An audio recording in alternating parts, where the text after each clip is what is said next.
Following clip is from the question and answer period at the end of the September 4th, 2014 Town Hall meeting on the Waste Isolation Pilot Plant hosted by the Department of Energy and the City of Carlsbad, New Mexico. Someone in the room asks about plans to decontaminate Room 7, Panel 7 of the Waste Isolation Pilot Plant underground. Now, Room 7, Panel 7 is the location of the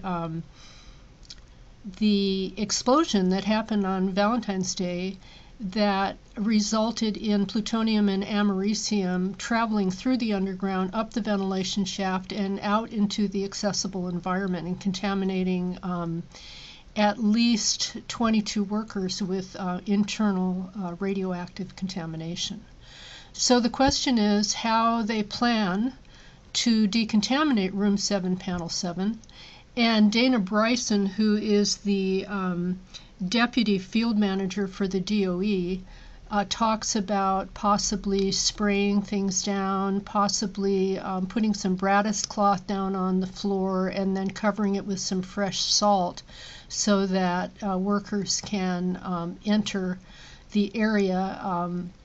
And he seems not to have understood the question, because he's later corrected by Tammy Reynolds, who is the Deputy Recovery Manager for the contractor, Nuclear Waste Partnership, and she says, oh no, we have no plans to decontaminate Room 7, Panel 7, although they do talk about what they call decontamination of other areas of the Waste Isolation Pilot Plant. So here's the clip. Okay, I have one more question, that's okay. And do you have any idea how you're going to decontaminate Room 7 and Panel 7 yet, or is that way in the future? Well, they've been looking at different methods, and it's going to be a combination of methods. Using a water spray is one option.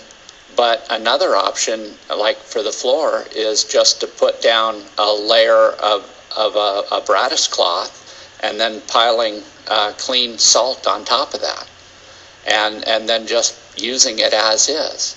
And that's actually consistent with my experience with contaminated facilities in other areas, around the country, in that if you get a spill on a concrete floor, concrete is real hard to clean up because of all the porous nature of it. You clean it as much as you can, and then you paint it. And you put a layer of, like, yellow paint down. And then you put a dozen layers of Battleship Gray on top of that. And you just go about your business again. And if you ever see yellow show through, you stop work and you repaint it. If you're going to decontaminate these rooms, you already have the waste in there. So there's going to be places you can't do it because the waste containers are sitting. They have spaces in between them. Well, not much probably. But. Well, and keep in mind the end goal here. The end goal is to isolate waste in the salt deep underground and then barricade it off until the salt can naturally flow back in place and isolate the waste. We're not relying on the containers. The waste will be safe just with the salt encapsulating it.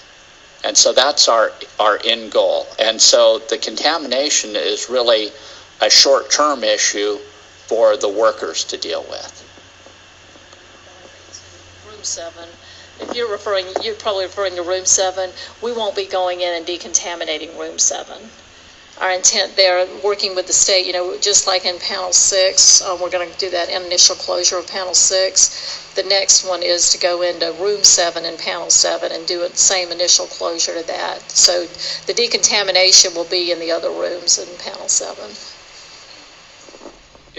Before the Waste Isolation Pilot Plant, or WIPP, opened in the spring of 1999, the Department of Energy and its primary contractor, Westinghouse, promised that no waste would reach the accessible environment for a minimum of 10,000 years. 9,985 years ahead of schedule, WIPP failed. A breach in the underground released plutonium and americium to the accessible environment on Valentine's Day, 2014. There's one pollution we should really fear. Oh, plutonium is forever. Our purpose is never, never.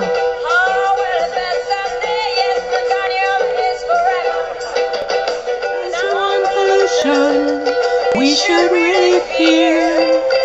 Oh, plutonium is forever. Our purpose is never, never. There's one pollution we should really fear. Oh, plutonium is forever. Our purpose is never, never.